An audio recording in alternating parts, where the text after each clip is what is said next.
8 versus 9 as Sunrisers Hyderabad host Kolkata Knight Riders. Not much scope for error left for either of these sides. Shaun Tait and Dasgupta here to set that game up for us, and we're focusing on Abhishek Sharma, who's proving himself to be a vital cog in the Sunrisers wheel, especially more so in Washington Sundar's absence potentially. Deep, how much credit do you give to a young batter who missed a few games, has come in and seen his spot shuffled quite a bit, and still continues to deliver quite consistently? Absolutely. Got to give a lot of credit to him, because I'm sure he won't be a happy chappy when he was left out initially. I mean, he was their best batter last season. Left out first few games. Then when he came back, he was asked to bat in the middle order. And I'm sure he would be really, really disappointed with whatever was happening in the first half of the tournament. But that says a lot about his temperament, that he's been able to leave all that behind him and just focus on his job that he's got to do now. There was some news of a niggle that arrived a bit later with him, but yes, in general, Sunrisers, we haven't really known what is their best setup. He almost, in a way, enables the flexibility in their batting order in terms of them not having clarity, because one of the things that stands out, he scores really quick against both bowling types, pace and spin, which gives you that room to maneuver. Well, I think he certainly does at the top of the order. That's where he's been. Well, he's been pretty good anyway, but I think the top of the order is maybe where they should be looking to have him in the future. I think they had that whole Harry Brook thing. That wasn't really working out. So he does offer flexibility, obviously, with the ball as well. But I think it's probably it's good timing for Sunrisers, because they've had one of those seasons where they have been unsure with their lineup. And he's probably maybe the guy that can change that. And that bowling role becomes even more vital now that Washington Sundar is out. True, and also the fact that pitches will start to tire now, and there'll be a lot more help for the spinners. And he is a really good spinner. He's a very underrated spinner. If you look at his action, his release, his seam position, he's got all of that spot on. So yeah, he needs to bowl more. I believe people need to show a little more faith in his bowling. When you look at that SRH batting mix, Shaun, on paper, this looked like a gun batting lineup, because all those names we know of, and yet 8 games in, there's not one batter who's crossed 170 runs for the season. How can they get the most of this batting lineup? The whole Brook thing was a big one, I think. He's not necessarily an opening batsman. Fine, give him a go there, but I think he's more of a middle order player, in my opinion. Okay. And they could have swapped that Markram. I think Markram in the past has opened the batting. I thought that's what they might have done.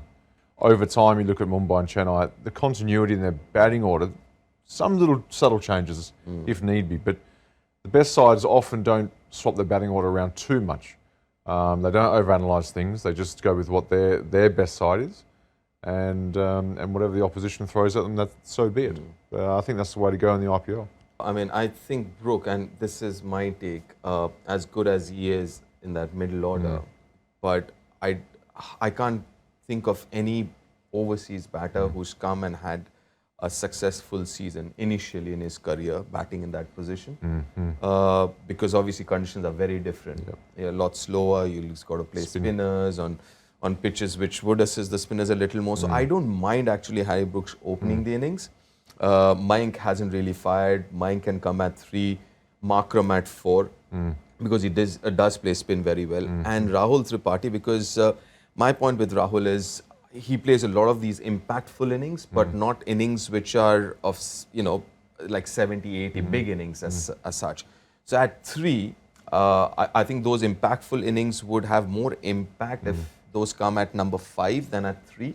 You rather have batters who can give you 60, 70 rather than impactful 30s. KKR, with their batting, have a bit of a selection dilemma too. They do have openers firing, finally, but they're firing separately. Jason Roy came in, took off, got injured. Rahmanullah Gurbaz replaced him. He played a flyer against Gujarat. Can you fit both of them in together? You can. I don't think initially they were planning to play both Wiese and Andre Russell together. But obviously, if you look at Andre Russell, he hasn't fired. Initial 5-6 games he hasn't. I think they were kind of forced to get another all-rounder in there, or a batter who could do that kind of a job. I think the initial thought was Wiese as a substitute or a backup for Andre Russell. But now that VC is also contributing in his own way, it'll be difficult. But ideally speaking, now that Andre Russell got some runs in the last game, why not get Gurbaz and Jason Roy? But you can't keep Jason Roy out. I mean, he's played 3 innings, 250s and a 43 if I'm not wrong.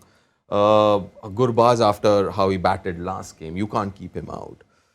So why not? And they've struggled with their opening. I mean, Jagdeesan been opening last 2-3 games, but he hasn't really, set the stage on fire, so to say. But and why not? So then would it'd be Gurbaz, Roy, Narayan, And Russell. That's You're happy with that? I'm happy with that. Yeah. Why not? The other option would be again getting someone like a Lockie Ferguson in. Ferguson's been around. Yeah. Yeah. He's Questions. finished There are the lots of Yeah. questions. Sunrisers and KKR have to find answers soon because the competition's got quite far away from them already.